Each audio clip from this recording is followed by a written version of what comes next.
Welcome, everybody, to another episode of Men and Sex. I'm your host, Mr. Wood.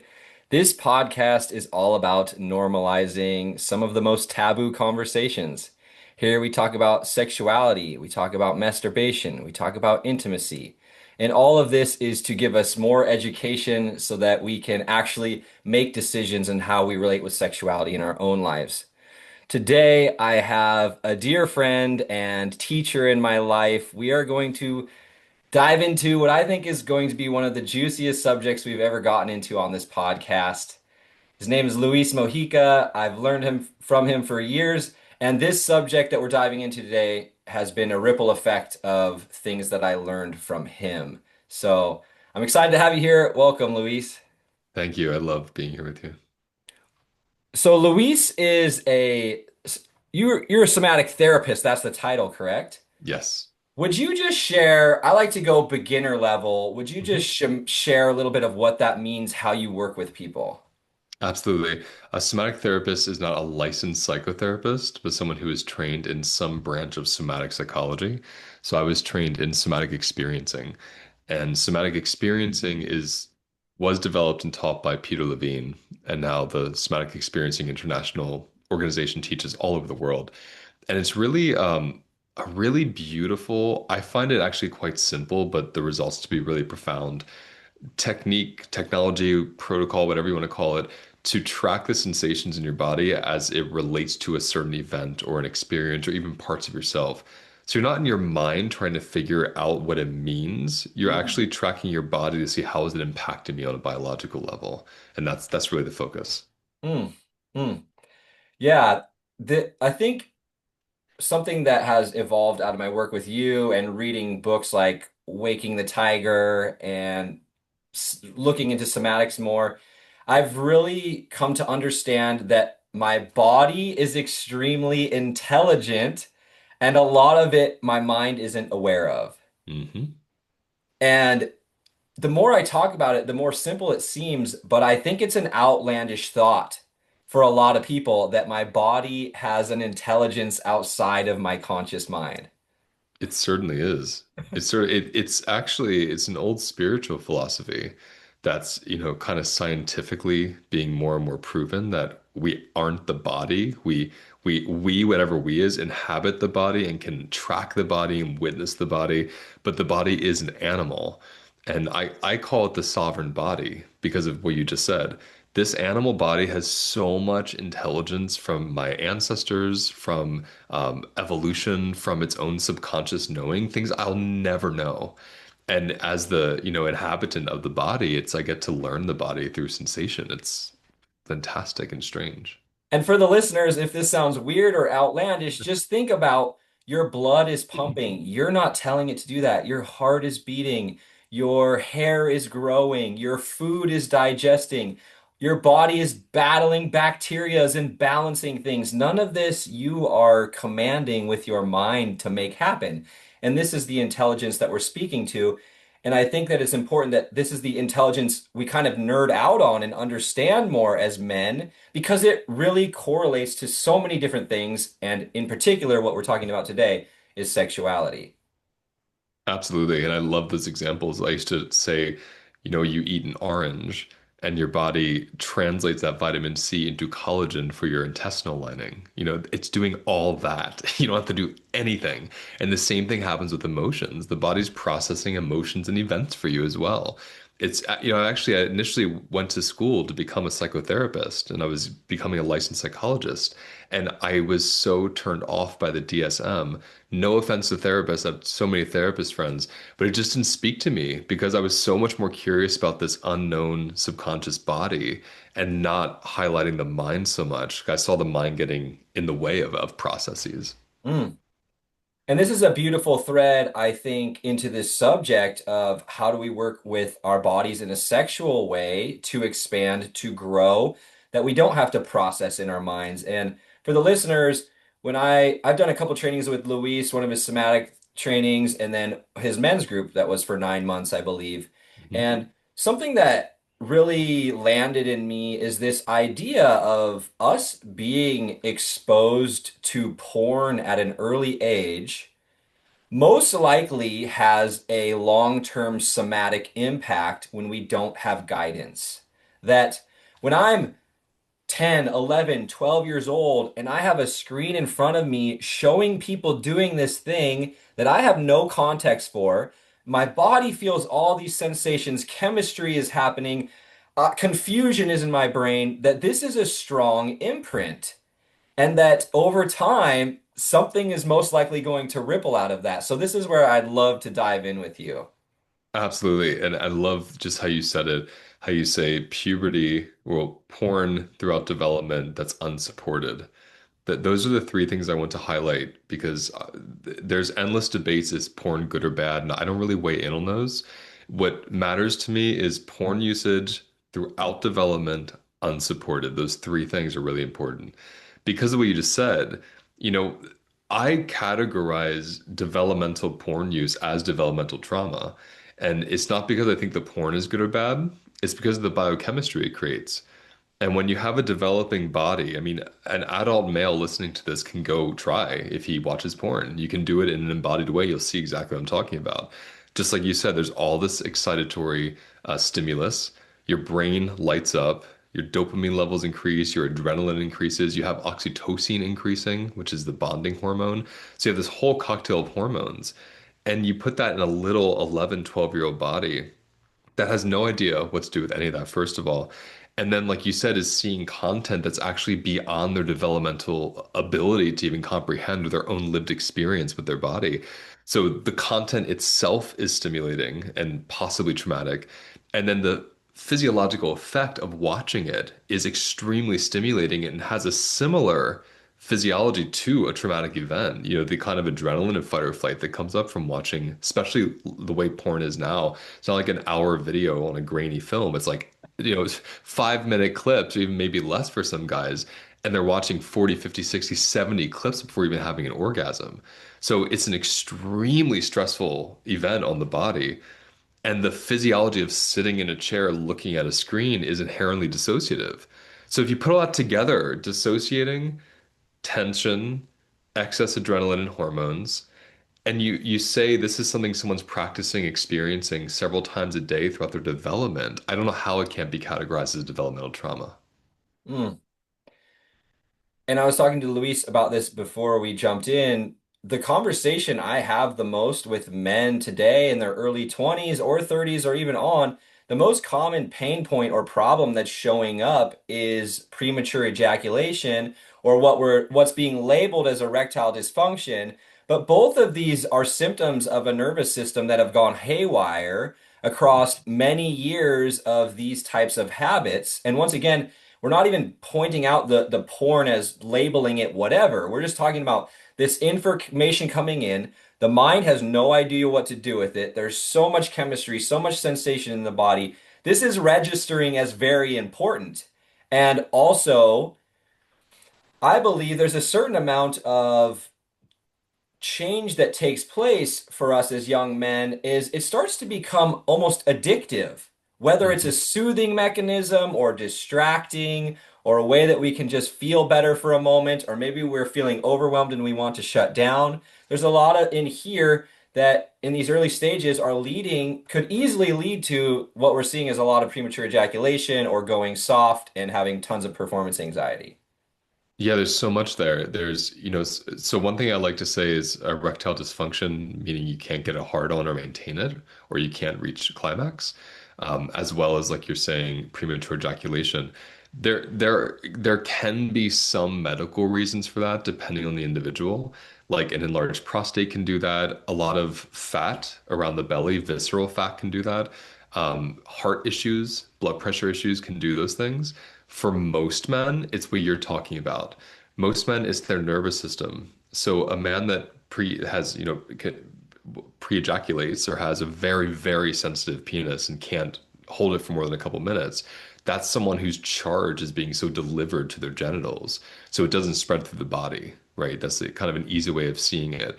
Instead of it going through the belly and the chest and breathing into it, it all concentrates there, which is what the body's trained to do when you're watching porn all the time.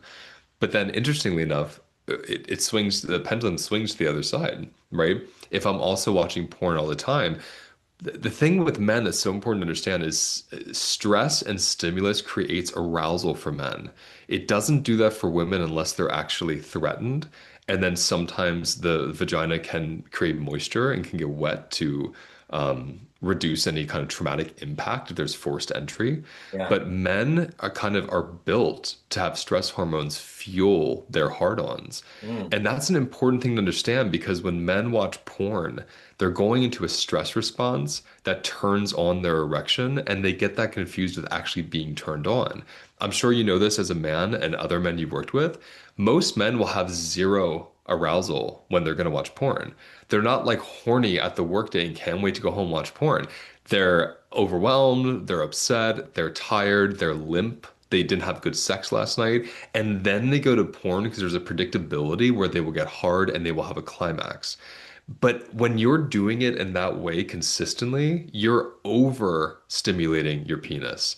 And then it starts to say, like, nope, no, thank you, especially with real people. So then when you've trained it to be alone, isolated, overwhelmed, associated with the screen, and then you're with a human, you're suddenly embodied with the other human. And if you haven't practiced being embodied sexually, your body will start to shut down. You won't be able to maintain an orgasm because the dopamine from porn far outweighs the dopamine with another individual. So a lot of men need an actual dopamine detox before they can even have kind of a longevity with their arousal in bed with their partner, or even a good orgasm or climax. That was so much potent information. I just said like all the men that I wanted to hear that I've been having conversations with of this transition of growing up in these patterns of porn with no support, blasting our nervous systems in a way that we don't have information for what we're doing, and then now we're bridging over to being with a person, which, like you said, is a completely different experience. And on top of that, I'm gonna have all the performance come up that it's not gonna come up when I'm watching a video. No one, Nope. who am I performing for in the video? Nobody. But now I'm with another person, and that's a whole other layer that's gonna come up of how is this person gonna judge me? Are they gonna like it? Is it gonna be good enough? Am I gonna be abandoned? Am I gonna be outcast? Like all these other layers that are jacking the nervous system even more. That's right. That's why I consider it a developmental trauma. Porn in and of itself, I wouldn't say is traumatic. Now, there's nuance. Of course, there are people who are in horrible situations in real life and they make porn with people they don't consent to, and that goes online, and that's a horrible thing when it happens. And someone can watch it and have a lot of stress from it or see something that terrifies them. But what's traumatic to me is that little boys are developing this habit of dissociating and focusing on themselves without learning how to share themselves with a partner and kind of pendulate between their needs and their partner's needs. They're learning that developmentally. And puberty isn't just the first time you had an orgasm or you have pubic hair. Puberty is almost a decade. It's like this whole 8 to 10 year process from 11 to 21 or so of really inhabiting a new body that's maturing. Part of the maturation of that body is sexual maturity. There's so many other things happening too. But the sexual maturity for boys in particular that gets developed is consistent porn use, and especially porn use to interrupt let's say, negative feelings. Yeah. So feeling low, feeling tired, feeling inadequate, feeling angry, any kind of big feeling they don't know how to be with, they learn to go into the room, close the door, and go into this other world. So they're developing this whole other world. And Yeah. then by the time they have a partner, part of them is with their partner, but there's this whole other world that's been developed that they only bring to the porn. Not because they're disgusting or it's because they are scared of having this full self be seen by somebody because they've developed an isolation, these sexual Mm. tendencies. Mm. I've been stirring with this idea just with curiosity lately, which is we're amongst the first generations of men, people that we didn't get to explore intimacy and sexuality with other people. Hmm. It was Right. first shown to us on screens. And I've just like stirred with the impacts of that, which is my mind is full of data Hmm. of what that experience should be like before I ever get to navigate it with another person and explore step by step and feeling it in my body and just being in discovery mode. From the very beginning, there's the mind is stored with this is what it should be like, which is based upon whatever videos we've been exposed to, which can be an infinite plethora of interesting subject matter. Yeah. Yeah, that's an important piece because it's not only that is happening, but you're also being programmed to think something turns you on. And so when you're growing up, like you said, with all this, Ooh. right, with all this data, you're seeing how other people have sex, or you're seeing how a company is creating a fantasy about how people have sex. Whoa. So a lot of boys think they're into something, and they're actually not. They've just been conditioned by constantly masturbating to whatever pops up, that's their sexual fetish or interest or kink or tendency. And furthermore, if you consider dopamine, the way dopamine works is when something gives you a really big hit of it, you kind of hit this plateau and you require a bigger hit to get, in this case with sex, to get an orgasm. This is with men in particular too. Both sexes of men really are wired this way. So when we're 12 and we're watching like just a kind of a simple, let's say a simple porn, nothing crazy, nothing kinky, just someone having sex, a couple having sex, and it turns you on and it's exciting and it feels strange and you get off on it. You can only use that kind of porn for so long before your body's like, I need to go to the next level because I'm plateauing here. Because it's not embodied, it's not co-regulating, there isn't an actual relationship or connection. So you're needing more of that dopamine in order to facilitate the orgasm. And Mm. this is where really young boys, before they can drive a car, are watching extremely violent pornography. And not just kinky, like I want candles poured on me, but like psychotic films that also bring in sex and psychosis and violence and rape and all these kind of fantasies that a 14, 15-year-old is not equipped to handle.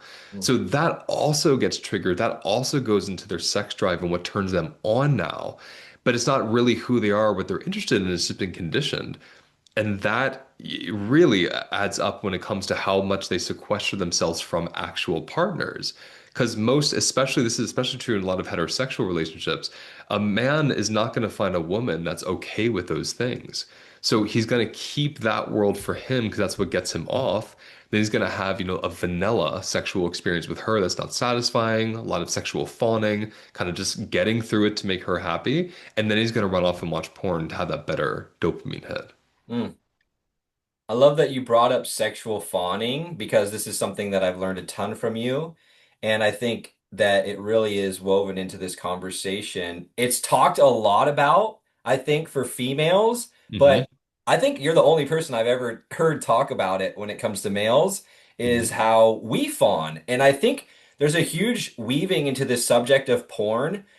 The men I work with, and I'm curious to hear your experience, I think a lot of the time they're not aroused, but their mind is just craving a pattern or something that they've learned how to, escape or feel or whatever. That I think a lot of men today are disconnected from that body arousal like we Hmm. experienced as teenagers when we just randomly got erections or Hmm. things turned us on and it wasn't anything in our mind. That's exactly right. I mean, most teenagers, most adult men who want to masturbate aren't sitting there breathing deep and like holding themselves while they do it. They're looking at a screen, they're dissociating, they're not even feeling their body. They're just getting this massive dose of dopamine and then all this adrenaline to fuel the orgasm. But yeah, I haven't heard anyone talk about men sexually fawning besides me. And what really interested me in it was you have to remember I started out as a nutritionist. Yeah. And so it was kind of a similar correlation with people that weren't hungry but were binge eating. The same thing there, where Oh. they would, they would say something like, I love food. And I would say, Do you really love food? And when we would go into it together, especially once I got the somatic training, we could really track, was this about pleasure of eating chips, or was this like a desperation to numb something out and change your state? And I used to binge eat too, so I could relate and empathize. But everyone I've worked with so far who binges has found out I don't even taste the chips. I'm not even thinking how good a chip is. I'm thinking, what's the activity that gives me a distraction from myself and gives me some pleasure and shifts my state? So Mm. just like we binge eat, watching porn shifts our state. Now, when your state has been shifted developmentally, you don't know what turns you on. You haven't actually developed the skill of being in your body and being aroused. There's this woman, I really wish I could remember her name, because I like to credit people, but she works with men who are addicted to porn. specifically starts by having them mute their computer while they watch it to start getting them into the room they're in, which is brilliant. Because if you consider it, especially because most guys are wearing headphones these days, all their senses are going to the screen. They're not in the room. So the more they're practicing, jerking off on a screen, having orgasms on the screen, their orgasms become dependent on them leaving their room and their body. Oh, So the more they're in their body, the less they can access arousal. This is where the sexual fawning comes in. Because if I'm living that way and I've developed that way, and now I'm with a partner, I'm not going to be able to keep my erection very easily. So this is where we turn to Viagra. This is where we turn to party drugs. This is where we turn to create like an experience to force me into the arousal that naturally I'm unable to experience. And I don't want to have someone think that I'm less of a man or not into them or I'm weak. All these overcouplings, especially men get by losing their erections. But a really natural sexual cycle with a partner, especially if you're having a long sexual experience, it's normal for a man's erection to go up and down throughout the whole experience. Extremely normal. It's not normal when you're watching porn because you're so stimulated. So there's a lot there, but we can kind of take that apart. yeah. Oof. So good. So good. And I just want to repeat that in a longer experience, it is very normal to go through rhythms of being really hard and then soft. And Yep. I wrote down the acceptance of softness that we stop treating it in such a weird way. But I really wanted to go into the Viagra piece because the more I've felt into this and thought about it, I'm realizing how much that is just extending the trauma and making it worse. Mhm. Because now I'm giving my body zero choice and I'm commanding from my mind, you are going to get hard and we are going to do this thing. I don't care what you think is basically the action of it because Yep. it's already a lot that my body's gone to the level of ejaculating really fast or Mhm. going soft. We'll say soft because we're talking about Viagra here. Is that it's gone to the depths of going soft in that way. It's trying to send us a message through its intelligence, and now we're like, nope, I'm gonna take a pill and get hard. And I've really been curious about what are the impacts now when I've gone into taking Viagra and my body's trying to say no. Oh man, it's incredible. I mean, the amount of men I have worked with who go to a sex party or they go to a hookup and beforehand take Viagra. I've had men take cocaine even, something to really amp them up, which sometimes even has the negative effect where they go flaccid and they don't want that. But they're trying so badly to stimulate their body because they have historical experiences of going limp. This is especially true with a hookup, but it can also happen with, your partner of 20 Yeah, years. yeah. All that limpness is so important for a man. It is the equivalent of a woman being dry and not feeling soft enough to get into to bed with you and saying, I need more cuddles. I need to be kissed more. Can we just like hang out for an hour first? I haven't seen you in 3 days. It's the same equivalent. But this mythology about men are always erect and ready and want sex no matter what, it imprints, again, this is part of the developmental trauma, it imprints onto these little boys in the porn culture. I should always be ready. I should always be hard. I should have this giant cock. I should have this like 5 hour ability to just go, go, go. And there's no relational piece. They're not learning how to connect to the other. So the limpness is a really important signal to that body saying, I actually require more in order to get aroused. And that's a big deal. I mean, for a man to throw off the archetypes in any homosexual, heterosexual, doesn't even matter. I see this with all men I've worked with. To throw off the archetype of having to be that stallion and literally say, sorry, I can't get hard. I need more time. I mean, like, not many men know how to do that without hating themselves or feeling absolute embarrassment or like a failure. Most women are so relieved to hear it. When I coach couples and they learn this, they love it. They're like, your body is showing me where you're at. Like, I know you're not ready for sex. Let's do something else and get there. And I've had gay men that I've worked with that I tend to see the heterosexual couples enjoying that a little more. Because with gay men, you have two men who have been conditioned. So it's just like the conditioning's doubled. So it's like harder for them to accept it, I've seen. But with heterosexual couples, it's like the females haven't been as conditioned. Some have, but not nearly as many as boys. So yeah, you're hard on losing that is your body showing you I'm not ready. And the reason why a man will initially get aroused, especially in a hookup or the beginning of it, and then suddenly lose it, is because it's reenacting the porn pattern of thrill and risk, and it's quick and something exciting, some changes happen. So there's this dopamine hit when it starts. But because porn doesn't teach you longevity through connection, right? It's all about more stimulation. If that sex you're having with the person isn't constantly getting more and more stimulated, you're going to lose your erection. So part of it is I'm so hopped up on dopamine. I have to get back to a natural rhythm that takes months to do and learn, but totally worth it. Yeah. And another part of it is my body isn't ready yet, and I haven't learned those cues. Mm.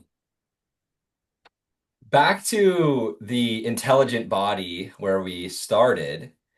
This is something that I have prioritized is understanding just how intelligent my body is. And it's helped me to lean into this acceptance and understanding. If I go soft, there's a reason for that, and I honor it and I respect it. And I recently had an experience that was fascinating for me because it's not guaranteed, but it pointed at my body's intelligence. Hmm. I had a partner that I was new in the relationship. I was very turned on by them. I was never going soft with them.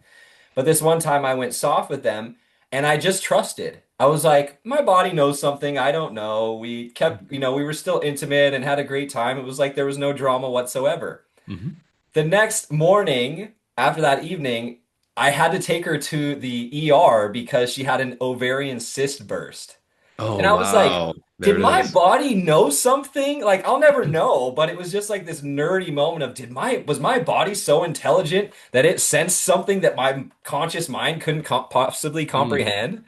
I love that because your body was telling you this is not the appropriate, position, experience, moment to be doing this with this body. Because these bodies do speak on so many levels, so many languages beyond the verbal that we know, consciously. What I think it's like, what, 95% or 96% of everything's subconscious. So Yeah. there's so much going on there. And when you were talking about that, I was thinking of a friend of mine who would find a woman absolutely gorgeous and attractive. Then he would go to sleep with her and he would not be able to get aroused because he didn't feel a sense of security. And now it's really rare men are in touch with that. This man is like extremely in touch with this, but Yeah. he's learned over the years security is actually my turn on, which is Mm, what most women will tell you. It's usually the opposite. But I think it's true for all people that when we feel really secure, what's porn? I mean, how secure do you feel with porn? You know it's there for you. It's not going to reject you. It doesn't care what your body looks like. You can take as long as you want, as short as you want. It's all about you. Like it's super security. And I've had people that are diagnosed as sex addicts reach out to me and they tell me their experience, like at a massage parlor or with a prostitute or a sex worker. And the one thing they all have in common is security. This person cannot, will not reject them. And there's this ease of peace, and they are so aroused, so turned on, they can just have sex for hours. mm, But when they're with their wife or their husband or their partner, whoever they're with, and there's this sense of they might say no, they might not like this, they might think I'm weird, arousal gone. So I'm just giving you another layer of the security piece, how important that is. And like your body picked up with this partner, something here isn't secure to me. I'm gonna step back, and your penis showed you that. It's amazing. mm. And then it was such a celebration to have the amount of information and understanding to value that. And To not that's, shame yourself, right? yeah, and to have that understanding of this body being intelligent. And that's really one of the main pieces that I love to share. And I'm even getting to the point where I'm subtly kind of like putting it in the subconscious. I'll post these stories on Instagram all the time that's like telling about how intelligent the body is and you can trust it because I think that that's a huge piece in this pattern where men that have been exposed really early to porn, maybe they're facing premature ejaculation or what we label as erectile dysfunction. There is a huge relaxation piece that's needed in here that's requires the mind as the gatekeeper to open that and say, Hmm. okay, here's data, here's information of why I can relax and stop being in fight or flight or freeze or fawn in these sexual experiences and just relax and feel this understanding for my body. Oh, what is my body telling me from operating this way? Hmm. I don't know if you remember, but one thing I love to do in the men's group is I love to teach men how to access a softness in their body while they're aroused and having penetrative sex. and is something that's really unspoken of and even kind of untracked. I think it's unspoken of because it's so not even in the conscious. Because again, with porn, again, any man listening to this who actively uses porn, next time you use porn, really track your body. Notice how tense your toes are, your legs, your back, your hips. There is so much tension in the body when you're watching porn. Everything's being directed to the cock. Everything's being directed to the pleasure and stimulation there of the brain and the penis. But everything else is really tense and in kind of a freeze response. So again, when you're with a partner, that tense freeze response unable to relate to the other person. So learning how to breathe, how to feel your shoulders relax, how to feel space in your belly, how to have your hips relax while you're penetrating, while you're thrusting, while you're physically hard, in your genitals, but the rest of your body's soft. It's like a whole other experience. It's turning One me on just thinking about one of it. the one of the other things that I learned that was really helpful for this conversation was how the relaxation is a huge part of the blood flowing into the penis. That's right. When I learned that, I was like, oh my gosh, that makes so much sense that there has to be a relaxation and and and it's just fascinating how the parasympathetic and sympathetic are relating in healthy arousal and there's this perfect balance point where Mhm. we're activated. You know, that sympathetic is going, but we're also relaxed and that Mhm. parasympathetic's there. We feel secure, we feel safe, whatever, we feel present. It's fat. Of course, we're created to that this perfect double thing has to be happening for healthy arousal. Isn't that amazing? I mean, think of polarity.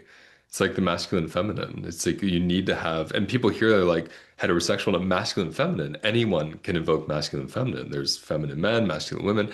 When you have that polarity, there's so much beautiful friction and magnetic pull. And it's definitely the polarity of the parasympathetic and the sympathetic. When they're both dancing, you have this incredible arousal, incredible orgasms, incredible ability to track your body. When you're just in the sympathetic, which you're in with porn, and you develop in that, you're also developing your sexuality from your sympathetic, which means you require sympathetic response to then ejaculate for the most part. This is why a lot of men have this experience where they fantasize about porn while they're with their wife or their partner or their boyfriend, whoever they're with, because they're going to this place that actually stimulates their sympathetic. Because what happens when you co-regulate? You reach parasympathetic. So most men haven't created the ability to be simultaneously aroused and connecting and getting parasympathetic co-regulation. Mm. So when someone develops their sex, not their sexuality, but how they're sexual from porn usage in puberty, they then need to have what Naveed in our group calls the second puberty, which is you have to now develop what it's like to have embodied sex, right? Embodied arousal, being okay with your flaccid dick, looking at your partner and feeling a softness at the same time feeling aroused. That is the next part to develop now when you've been on porn for decades. I love that. The second puberty. Yeah, me too. Yeah, I believe that a lot of the men, because of the way things are, their relationship to arousal is highly dependent upon a ton of sympathetic activation. And part of the challenge moving into that, like having more parasympathetic or more relaxation, I feel like there's a threshold or a challenge, a bridge they have to cross, which is they're no longer able to use that sympathetic supercharge to get an erection and having to face almost a phase of not being as hard as they usually are, or Hmm. that they have to face that in order to find that balance once again. It's really true. I know, I completely developed on porn and was really dependent on it as a kid. It's interesting because I didn't have porn initially. I actually had experimenting with friends first. And then I got into my generation was the generation that got online porn. So it went from magazines and videos, things that were kind of harder to acquire, to just going online and downloading something on Napster. So from like 13, 14, I was just thick in porn. And so that then turned into this thing we're talking about arousal, risk, sympathetic stress having to be the source for me to get off. And, I had sexual trauma and molestation. So when you throw that in the mix, in addition to the puberty piece and developing with porn through puberty, your sexuality is so confused and overcoupled in what turns you on and what doesn't. And you usually start overcoupling the very properties or qualities of the negative sexual experiences with arousal. So for me, violation was absolutely overcoupled with arousal. I had to put myself in situations of being violated in order to feel the biggest turn on I could possibly feel because of sexual assault, molestation, and all this pornography. Mm. When I started healing that and working with that and having really conscious embodied sex with my wife, it paled in comparison. And it Mm. had nothing to do with her. She's an incredible sexual partner. It was because there wasn't risk, there wasn't danger, there wasn't threat, there wasn't violation. I Yeah, didn't ever develop sexuality from co-regulation before. So yeah, this was a whole new world. And yeah, you're absolutely right. I wasn't as hard. I didn't have as big of orgasms. I do now, but it took time to get there because I had to, right. literally detox.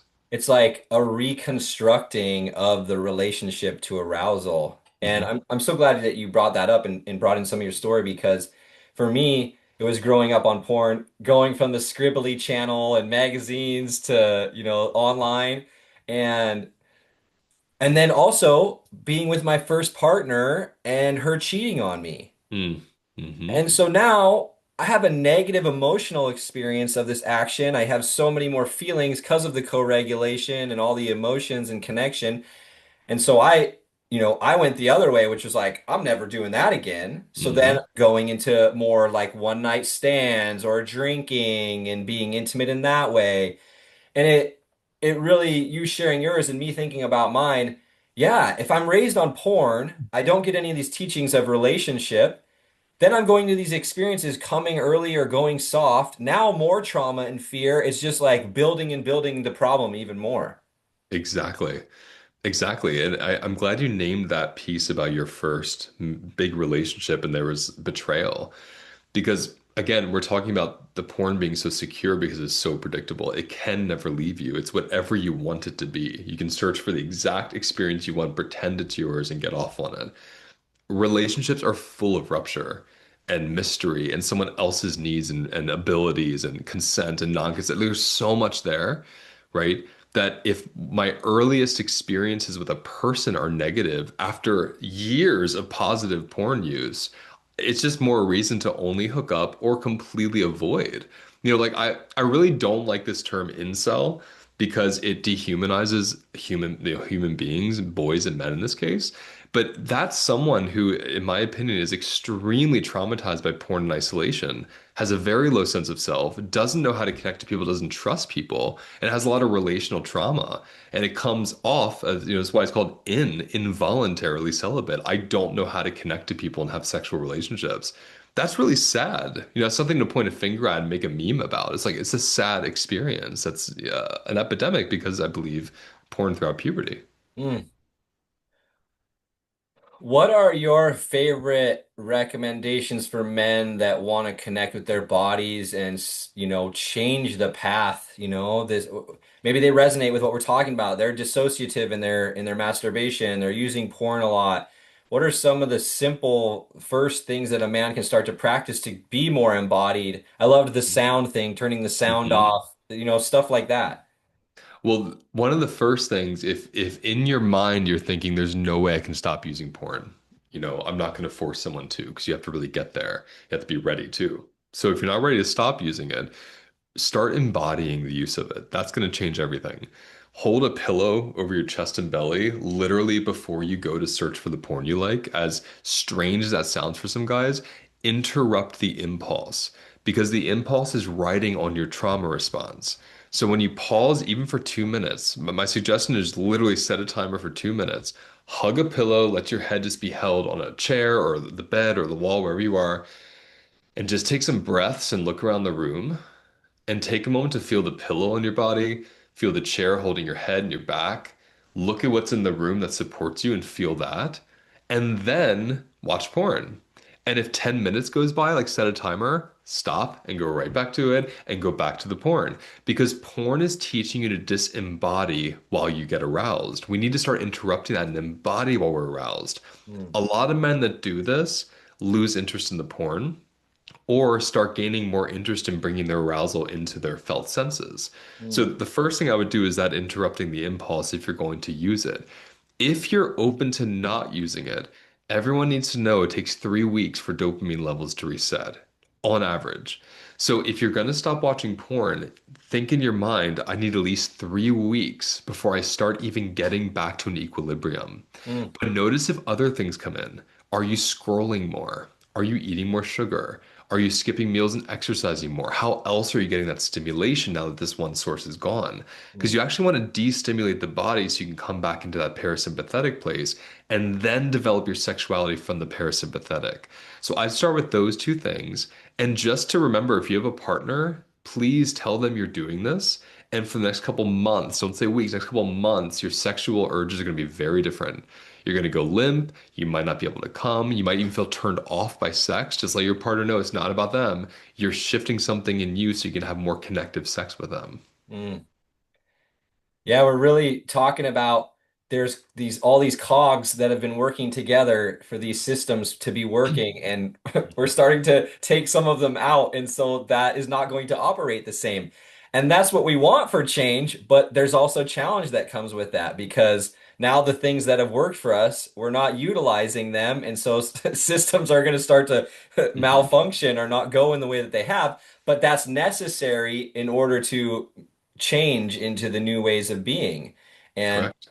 that's been, very similar for me is I called it like my sobriety stage. Yeah. That as I moved away from the patterns that I had used so long, it was like being sober. And there's a pain and a challenge that comes with that sobriety feeling. If I've been Mhm. drinking or using something for a long time and now I'm not anymore, now there's all these things that I have not been facing before that I now have to face. So that challenge was in there for me. But now on the other side, it's like, oh gosh, I'm so glad that Mm. I got the information that I needed to help me to change the patterns and then move into a new way of being. Yeah, I love that you use sobriety because I teach this when I teach my food work. I call it food sobriety. It's the same difference. But the sobriety in this case is I'm no longer in a stimulated place. I'm sober from being stimulated around sex.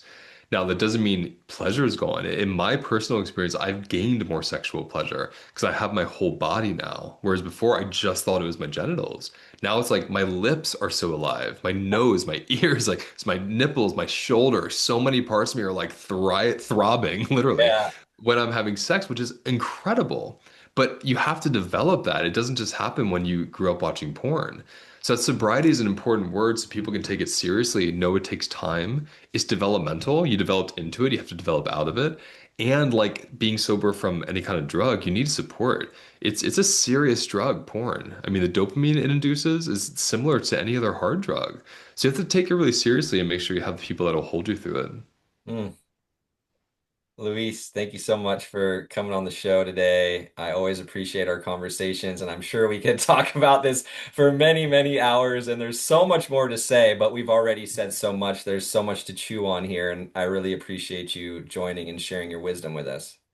Yeah, man, I love this conversation and I'm so thrilled to see how much you've integrated it. As you talk about it, like you're really doing the work and it's inspiring. Mm. And of course, for the listeners, I'll share more information of how you can stay in touch with Luis's work. Highly recommend doing some of his experiences. They've been some of the best of my life. Do you have anything running right now for men, or what do you have going right now? I mean, I'm currently have one, but it's not open to the public now, closed.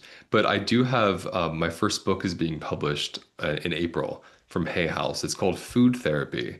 So it's not actually about this, but it relates to this because it is about getting sober from stimulation via food. So anyone in recovery from anything can use this as well as a tool. Beautiful. And I highly recommend following Luis on Instagram. He posts some of the best posts on sexuality and fawning and all these things. So if you've enjoyed these subjects, then you'll see that in his content. Congratulations on Hay House Publishing. Thank you. That's Thank you, a my friend. big, big accomplishment. I'm Didn't stoked for expect you. it. It was a nice Wow. surprise. Yeah. I look forward to reading it. And thank you, everybody, for listening. I hope that you got something today to take into your lives, to change some patterns, to create some trust with your body, and learn how to create a new relationship to arousal that doesn't have you dissociative or not connected to the present moment. So go out there and take these things that we've shared with you and implement them into your life.